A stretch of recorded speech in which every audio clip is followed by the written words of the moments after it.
దేశంలో జమిలీ ఎన్నికలకు సర్వం సిద్ధమవుతోంది. వన్ నేషన్ వన్ ఎలక్షన్ ప్రతిపాదనకు కేంద్ర కేబినెట్ ఓకే చెప్పింది. శీతాకాల సమావేశాల్లో బిల్లు పెట్టేందుకు అధికార పార్టీ సిద్ధమవుతోంది.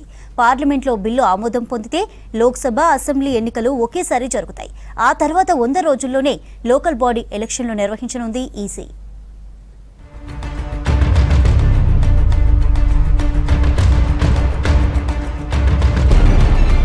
వన్ నేషన్ వన్ ఎలక్షన్ ప్రతిపాదనకు కేంద్ర కేబినెట్ ఆమోదం తెలిపింది. జమిలీ ఎన్నికలపై మాజీ రాష్ట్రపతి రామ్నాథ్ కోవింద్ కమిటీ ఇచ్చిన నివేదికను ప్రధాని మోదీ అధ్యక్షతన జరిగిన కేబినెట్ మీటింగ్లో ఏకగ్రీవంగా ఆమోదించారు. వచ్చే పార్లమెంటు శీతాకాల సమావేశాల్లో ఈ బిల్లును ప్రవేశపెట్టే అవకాశాలున్నాయి. జమిలీ ఎన్నికలతో పాటు పలు కీలక అంశాలపై కేబినెట్లో చర్చించామని వివరించారు కేంద్ర మంత్రి Ashwini Vaishnaw. One nation one election में जो हाई लेवल कमेटी की रिकमेंडेशंस थी उसको एक्सेप्ट किया. High level committee recommendations on one nation one election, on simultaneous elections, those recommendations have been accepted today by the Union Cabinet. And as you are aware, 1951 से 1967 तक elections simultaneously होते थे. రామ్నాథ్ కోవింద్ నేతృత్వంలోని committee ఇచ్చిన నివేదికను supreme court మాజీ ప్రధాన న్యాయమూర్తులు, హైకోర్టు జడ్జిలతో సహా 32 రాజకీయ పార్టీల ప్రతినిధులు సమర్థించారు. జమిలీ ఎన్నికల నిర్వహణ కోసం 18 రాజ్యాంగ సవరణలను ఈ హై లెవెల్ కమిటీ సిఫార్సు చేసింది. మరోవైపు వన్ నేషన్ వన్ ఎలక్షన్ను ప్రతిపక్షాలు తీవ్రంగా వ్యతిరేకిస్తున్నాయి. పార్లమెంట్లో బిల్లును అడ్డుకుంటామని 15 అపోజిషన్ పార్టీలు హెచ్చరించాయి.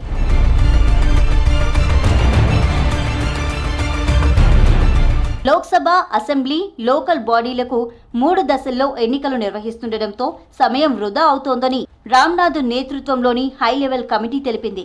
దీన్ని నివారించాలంటే జమిలీ ఎన్నికలే ఏకైక మార్గమని కమిటీ చెప్పింది. జమిలీతో ఎన్నికల ఖర్చు, టైం సేవ్ అవుతుందని రిపోర్ట్లో తెలిపింది. మొదటి దశలో లోక్సభ, అసెంబ్లీలకు సంబంధించి రాజ్యాంగ సవరణ చేయాల్సి ఉంటుంది. పార్లమెంట్లో సవరణలకు ఆమోదం లభిస్తే రాష్ట్రాల పర్మిషన్ అవసరం ఉండదు. రెండో దశలో 100 రోజుల వ్యవధిలో స్థానిక సంస్థల ఎన్నికలకు సంబంధించి ఆర్టికల్ 83, అసెంబ్లీ పదవీ కాలానికి సంబంధించి ఆర్టికల్ 172ను సవరించాల్సి ఉంటుందని కమిటీ సిఫార్సు చేసింది.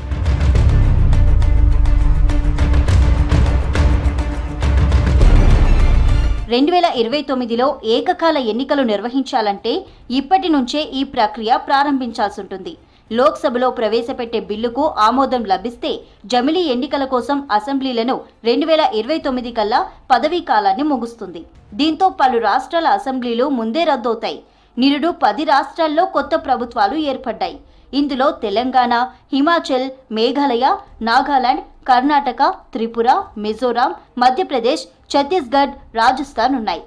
వీటి పదవీ కాలం 2028తో ముగుస్తుంది.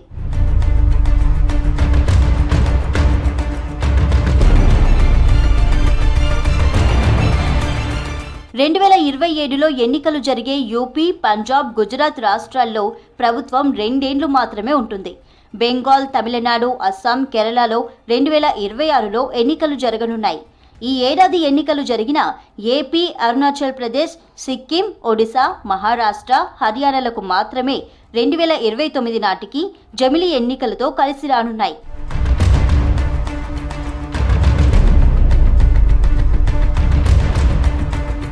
స్వాతంత్ర్యం వచ్చినప్పటి నుంచి ఇప్పటి వరకు జరిగిన ఎన్నికల్లో 4 సార్లు మాత్రమే దేశ ప్రజలంతా ఏకకాలంలో లోక్సభ, అసెంబ్లీలకు ఓటేశారు.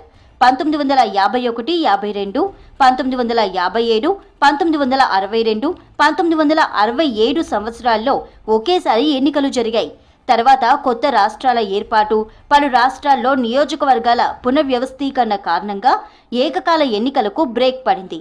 1968 నుంచి 89 మధ్య పలు రాష్ట్రాల్లో అసెంబ్లీలు రద్దు కావడంతో దేశంలో వన్ నేషన్ వన్ ఎలక్షన్కు పూర్తిగా బ్రేక్ పడింది. అయితే ఏకకాల ఎన్నికలను పునరుద్ధరించాలని 1983లో కేంద్ర ఎన్నికల సంఘం తన వార్షిక నివేదికలో కోరింది.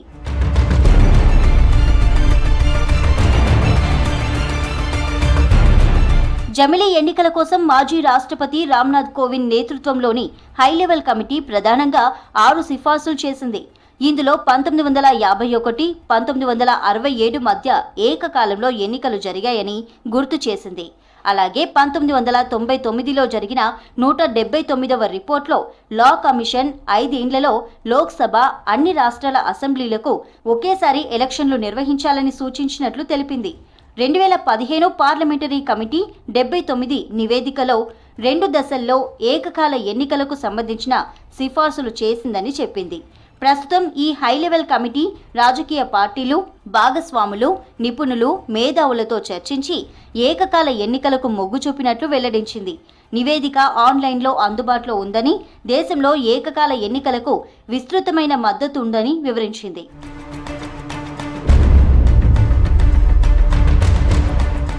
కేంద్ర కేబినెట్ ఆమోదించిన one nation one election ordinance చట్టరూపం దాల్చితే దేశవ్యాప్తంగా ఒకేసారి లోక్సభ, అసెంబ్లీ ఎన్నికలు జరుగుతాయి. తర్వాత 100 రోజుల్లోనే స్థానిక సంస్థల ఎన్నికలు కంప్లీట్ చేస్తారు.